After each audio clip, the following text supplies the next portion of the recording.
خود کو دنیا کے سپر پاور کہلائے جانے والے ممالک امریکہ اور اسرائیل نے ایران کے آگے ہتھیار ڈالتے ہوئے جنگ بندی کا اعلان کرنے پر مجبور ہو چکے ہیں، کیونکہ گزشتہ کئی دنوں سے اسرائیل اور ایران کے بیچ ہو رہی تھی سو جنگ میں ایران نے اسرائیل کو زبردست سبق سکھا دیا اور دبا کے پھوڑ دیا، جس کی وجہ سے اسرائیل کا بہت ہی زیادہ برا حال ہو گیا ہے، جہاں کے حالات بیان نہیں کیے جا سکتے۔ کچھ لوگوں کا تو یہ بھی کہنا ہے کہ ایران کی اس کارروائی سے اسرائیل کے تل اویو میں غزہ جیسی صورتحال پیدا ہو گئی ہے، مگر اسرائیل اپنی شرمندگی سے وہاں کی سچائی کو منظر عام پر نہیں لا رہا ہے اور انٹرنیٹ سروس کو بھی بلاک کر دیا ہے تاکہ تل اویو کے حالات دنیا کو معلوم نہ ہو سکے۔ اور پھر دوسری طرف 23 جون پیر کی رات کو قطر کے دوحہ العدید میں موجودہ امریکہ کے ایئر بیس پر ایران کی طرف سے مارے گئے میزائلوں کے بعد سے تو امریکہ کا بہت ہی زیادہ برا حال ہو چکا ہے۔ اسی وجہ سے اسرائیل اور امریکہ نے راتوں رات حرکت میں آتے ہوئے 24 جون منگل کی صبح فوری طور پر مرد مجاہد رہبر اعلیٰ آیت اللہ سید علی خامنئی کے آگے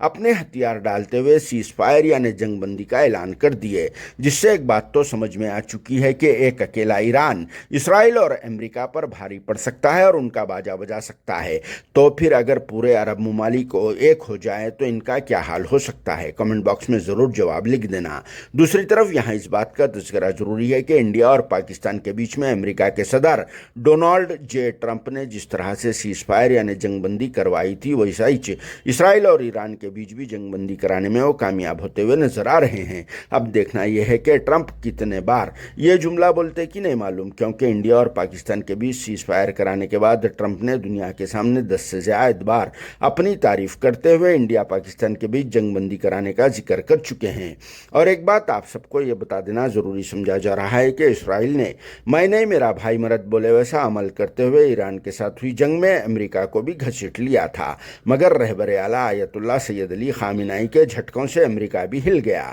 اور پھر جنگ بندی کے لیے سرنڈر ہو گیا، جس کے بعد اب ان لوگوں کو پرسنلی رہبر اعلیٰ آیت اللہ سید علی خامنئی سے ملاقات کر کے معافی مانگ لینا چاہیے۔ Bureau report, RS news, Hyderabad.